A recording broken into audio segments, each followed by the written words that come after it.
Yemi Balogun is my name, and as you've been seeing before, I've done a series of interviews with Pastor Sunday Adelaja, who is the senior pastor of Embassy of God in Kiev in the Ukraine. And this is a church, the largest in Europe, with over 100,000 members, affecting over 7 million lives on a daily basis. And the question a lot of us ask is, how is this possible? But the problem is, if you haven't been to Kiev to see for yourself, you won't have an idea what's going on. You'll be wondering, how did they do it? What method? What strategies? Because a lot of the pastors out there might have read books about how to build a mega church and everything. They've put everything to practice. It has not worked. So which is the best way, or which is the way that would actually work? So I'm going to be talking to him in this part of the interview about the church, how they built it to this level where they have so much impact that even the persecution is become heavier, and we know it is in line with the scriptures. I left this country, went back to England, really with what I call holy anger, and I thought it's like we've been wasting our time.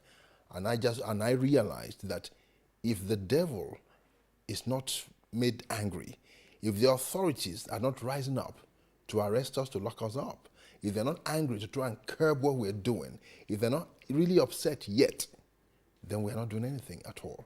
We think we're doing something, but we're not. Because the moment you start superimposing the kingdom of God upon any country on the surface of this earth, the enemy is bound to react. And if he hasn't reacted yet, we have not started. And that's the attitude I came back with. And that's why I want to encourage you. You need to visit this country to come see what is what on the ground, to know why the persecution is so heavy. If it's heavy, God will give you grace. God bless you as you continue to watch.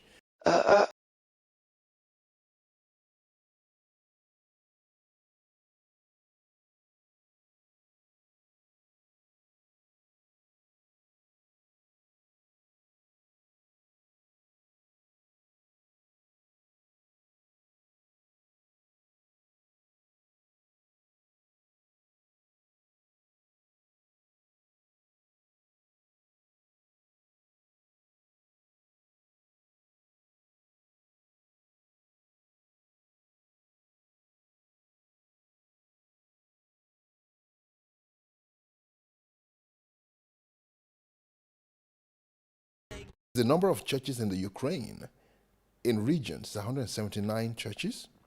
In Kiev, which is the capital city alone, 30 churches. In the regions around Kiev, 47 churches. Total number of churches, 256 churches. And then these are only traditional churches. Then the number of, that means churches where people gather to fellowship together. Then the number of parishioners in churches in the regions, 19,525 people. In Kiev, which is the capital city, 21,150 people. In the region surrounding Kiev, 2,009 people. Total, 42,684 people. Churches in prisons, that is chaplaincy. In the regions, the work is led in 29 prisons. They have access to 29 prisons, and those prisons hold 11,235 convicts who are covered by the work of this ministry. In Kiev alone, which is the capital city, there are 5 prisons with 500 convicted people who are covered by the ministry. Kiev region, that is surrounding area of the capital, 5 prisons, 1,118 convicted are covered. Total number of prisons, 39. And the total number of covered people in the prison, 12,853 people. Then rehabilitation centers. In the regions, 51 rehabilitation centers, that is 5,596 rehabilitants, the people they're looking after. In Kiev, the capital city, 16 rehabilitation centers with 7,243 inmates. Then in the Kiev region, the region around Kiev, 30 rehabilitation centers looking after 793 inmates. Total number of centers, 101. Total number of rehabilitated people, 13,632. Social work of churches and its movements, that is the movements within the church. This is the work with the poor, the work at schools, with children, with youth, attendance of hospitals, home for the elderly, They work with invalids, HIV infected, and other social works. In the regions, the number of people covered, 3,709,499 people. In Kiev, the capital city, 1,185,293 people covered. And then it talks about if we have to include TV and newspaper and internet, trust line, the total number of covered people will be 3 million people. In the Kiev region alone, it's 192,742 people. Total number of churches in the Ukraine, 295 churches. That is including the traditional churches and the ones in the prison. Direct influence in the Ukraine, contact with everyday persons, 2,186,529 people. Total influence in the Ukraine, 354,832 people. Welcome to the program again, sir.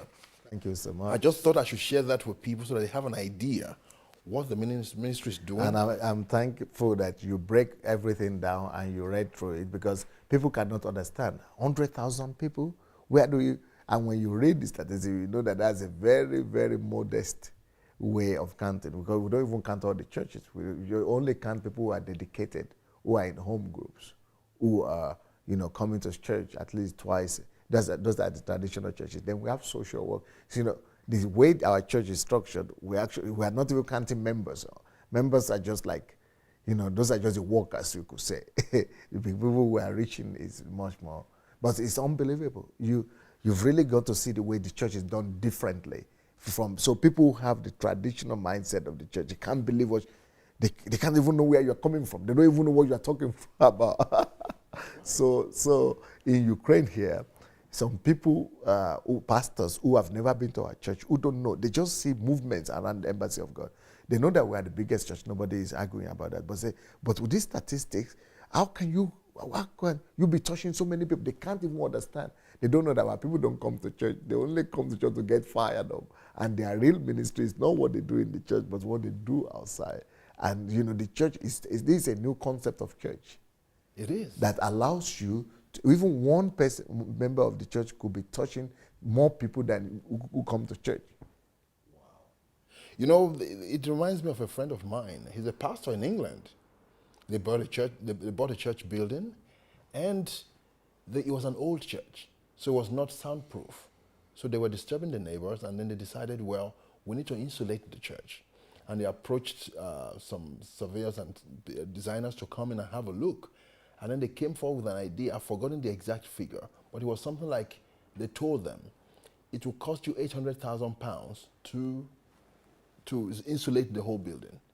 But if you want to insulate the building and then create another deck whereby you have offices and halls upstairs to give you more room, scope to do things, you'll be about 1.2 million. And the church, just a few members, about maybe 400 members or so, then they decided, well, we'll go for the 1.2 million. That will give us more room to do more. And then they got the money, they fixed it. And guess what? When they opened the church, they invited the local authority to come and be part of the celebration. When the local authorities came, they saw that there were offices there that were clean and available to be used. Then the head of the local authority in that area sent a letter to the pastor and said, please, some of our counselors would like to use your offices for surgery. Could you please tell us how much it will cost for us to rent those offices from you so we can make arrangement to pay you and allow them to come over and use it? Then the pastor, lovely Nigerian pastor, sent a letter back to them and said, listen, we are in this community to affect the community, to give to the community, not to take from the community. Your counselors can use the offices free of charge. Brilliant. Brilliant. And guess what? They started using the offices free of charge. Then when the Prime Minister's wife was going to visit that area, they actually arranged for her to visit the church as part of her itinerary. Okay. So she went to the church. She was surprised what she saw. She had a traditional view of church. Just come and service, sing songs, and stand, pray and say, for a few minutes and go back. That's right. But she saw that within the church, they had a surgery there for a proper doctor. Amazing. To look after people in the church or people who come from the outside. Then they had another surgery there for a lawyer who dealt with any legal matters that's bothering the members of the church or their friends. And she said, you mean in the church you have these facilities? They said, yes. She said, I'm really impressed, and I'm going to tell my husband this. She got home, she told the husband, and the husband invited the pastor for a meal at number 10 Downing Street. Yes, at number 10 Downing Street. When the pastor went, had a meal and everything, the prime minister congratulated him and said he was impressed. When he came back home, when the news spread to other pastors that he was at 10 Downing Street for a meal with the prime minister, he started receiving phone calls. Who did you lobby to get to the prime minister? What happened? How did you do it? And the guy said, we did not lobby anybody. You see, the works of his hand opened the door to a place for him. And then and that's why I keep saying to a lot of pastors, you see, if you carry on with your normal generational curses, the offering and the tithe and whatsoever, and the deliverance, the guys out there would think you're What jokers. happened to your grandmother and to your grandfather? That's right. They won't take you serious because to them you are not part of this world. Yes. You're like a mental person, but it's just that you have not displayed the things that will make them lock you up yet. So, and that's the problem we have. That's why they don't take us serious. Oh, it's a miracle happened. You see, somebody was healed of cancer. The prime minister doesn't care about whether someone was healed of cancer. No. He wants to see, what have you done? What have you done? To prove that you are a Christian. What have you done to change your environment? If people healed of cancer, it's not you who have done that. It is God who has done that. Healing of cancer, deliverance from drugs or from alcoholism, those are what God does. But what do you do? Okay, you say God does it through me. I prayed, I fasted, I did all this. Yeah, God did it, but still God did it. But what do you do from yourself to prove that you are a Christian, that you are a loving person, that you care for your neighbor, and that you care for your country, okay, you care for the land? That's why I thank God for your life. And that's why I really want to challenge anybody, be you a pastor, be you somebody that's got a call of God upon your life, and you don't even know which way forward. Try and get a return ticket to Kiev to come and have a look at what ministry is all about. It will transform your life. It will transform your ministry. This is my second time of coming here. In fact, like first time really. The first time I came for a few days. And I was energized to come back again because I saw ministry in a different way. And I believe it will transform your lives. You just need to just come over. It costs just over £200 for a return ticket on BA. Come and have a look. Then you have an understanding what we're talking about. Because if you're just listening without coming to see, it's a bit difficult. But you need to get here and see things for yourself. If you permit me, Pastor Sunday, I actually asked for a list of major ministries from your church, from a church office, and I got the list here. When I got the list and went through it, I shook my head because I know of some churches. There's even a particular one that I'm involved in personally. And I see that the ministries they have, the departments they have within the church to look after the running of the church is more than the one that's to look outside, to help people outside. In fact, I was talking on one of the interviews we did. They have only one that reaches out, and the only one that reaches out is for evangelism, bring the crowd. But the rest is to look at how to... So the church is just surviving and existing for itself. Egocentric church is called. That's right. So that's why when I saw these materials, I thought, wow, this is serious stuff. And for the benefit What of is it that impressed you there? Oh, I'll go through them, then you have a clear picture. Okay. Here, number one, they have a soup kitchen called Stephania. Soup kitchen, well, that one we understand some Christians gather themselves occasionally, Christmas time or Easter time. No, that's not what we do. We have a center, constant, permanent, where the people who are in need in the city come to. So we don't go take food down to the street once a day or once in a year or something. They come every day on daily basis, 3 square meals. 3 square meals every day? Yes. Where'd you get the money? And we feed 1,000 people, 2,000 people. Well, we have some people who come to church or who are sympathizing with the church, who are close to the church, but they don't want to come. But they don't want to give their money to the church or to the pastor. Because they are secular people, they are money people, they don't want to know where their money has gone to. Even people who come to church, they want to know where their money is going to. So what I told them is that you give your tithes, but those tithes, you don't give them to me, you don't even give them to the church. Let's set up a charity to cater for the needy. So your tithe will be going there, and you yourself will be monitoring how this money is being used to cater for the needy. So that's how. So we just get. They would not have given the tithe anyway. But now when they see what they are doing, what the money is doing, they want to give. So they are directing their tithe to that. That is the wisdom of God. Unbelievable. To direct tithe straight into this. Yes. But most churches say bring the tithe in first and let the pastor decide what happens next. But then let's go through these items. This one talks about rehabilitation centers. It's a stationary rehabilitation center for men, stationary rehabilitation center for women, outpatient rehabilitation center in Kiev, and stationary rehabilitation center in Kuzovka. Then it talks about orphanage in Kozanka and Hotovo. It talks about chaplainship mission, restoration of the nation. And you have individuals in charge of all these departments. There's a ministry for prostitutes. I've never heard of anything like that in England. Charity ministry, ICO, Rachel, newcomers ministry, the G12 system, Trust Line, praise and worship ministry, prayer ministry, Joshua Bible Institute, missionary center, politics. I've never heard of anything like that. Because now I can see why the church is making inroads into every area of the life of this nation. If you don't develop them, you don't hope to have them in your church.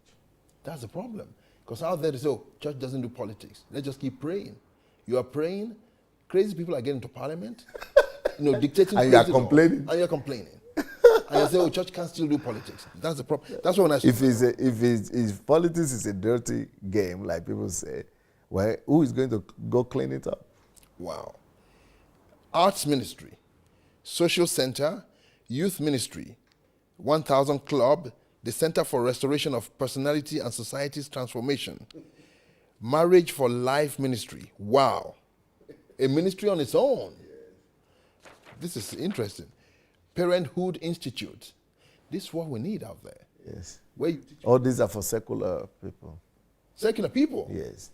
Our people are doing outreaches. These are their ministry to the society. All these ministries are for the society. Children's ministry? Yes. Children's theater? School ministry? Ministry for handicapped people? Women's ministry? Men's ministry? Sports ministry? Sports Against Drugs ministry? Interclub for Foreigners? Club Golden Autumn? Publishing houses? TV studios? This is interesting stuff. So you are reaching out to the secular to this through this society, ministry. Yes. But mostly the church we have out there, they minister to fellow Christians through the little ministries they have there. Mm-hmm. But there's nothing really directed at the secular. No, I think 90% of all our ministries are to the society and to the community, and only 10% to the church itself. So now, looking at these facts and figures, how are you able to manage and run things and be so relaxed, cool, and calm? And I'm not busy. You don't see me running about or do anything since you came out. No, how are you able to do it? Well, because when you begin to learn the secrets of pastoring without tears, you don't struggle. You just rest. You rest in the Lord. And I think the basic secret is that I have this fellowship with God, this my personal time retreat with God that I have on a monthly basis. And there, I just receive instructions on what to do. So I'm not running after what needs to be done and do this and do that. No, I mainly focus on Him. And in His presence, He gives me supply of information and of what to do in the church. So I just call or I go and do what I need to do, and it brings better result than for me to be running up and down. And then, of course, I raise a lot of leaders. That's my major specialty as a pastor. I just specialize, I just focus on raising leaders, pastors, people who can do what I can do. I heard a saying, and I really believe in this, that never you do what other people can do. If you are a leader should not be busy doing what he knows that other people could afford to do. So I train people to be able to do what I can do so that I will be free to do other things that other people cannot do. Wow. It is interesting. And because when you get out here, you see the structure. It works clockwork. But then how are you able to instill discipline in the people? Because the people in the church are just like any normal day Christian anywhere in the world. But how are they? Because some people will look and say, well, Russians are normally rigid. They follow instructions whatsoever. But when you see the people, they're not so. There are people who are messed up completely, but somehow it works. Well, you know, we as humans are a subtotal of a subtotal of the information that we heard and that we feed ourselves on, the value systems that we're exposed to, and the character traits that we have developed in ourselves. So 3 things dictate a person's habit or behavior: the information they are exposed to, the value system they have been trained in or lack of it, and of course the character traits that they have developed in themselves. So, you know, even in Ukraine, if the Russians and Ukrainians are like this naturally, then every church in Ukraine is supposed to be making the same impact. But no, even here people are surprised when they see our people that they are different, because it depends on the training that you give them, the information you give to them, and the value system that you train them in, and the character that they have been able to develop as a result. Yes, sir. Well, you know what? I want to thank you so much for watching. That's the end of this particular segment, and I hope and pray it has blessed you, just as it has blessed me. In fact, as I was just asking him and he's responding to those questions, I saw the need myself to actually come to his ministry here, to spend time to learn about what it means to be a minister, and then get materials that one can use to be a blessing to others. And if you think that way, take down the details of this ministry from the screen, get in touch, and there's help. There are different departments to look after you. Thank you for watching, and God bless you. I'll be back your way very soon. Thank you so much, and bye for now.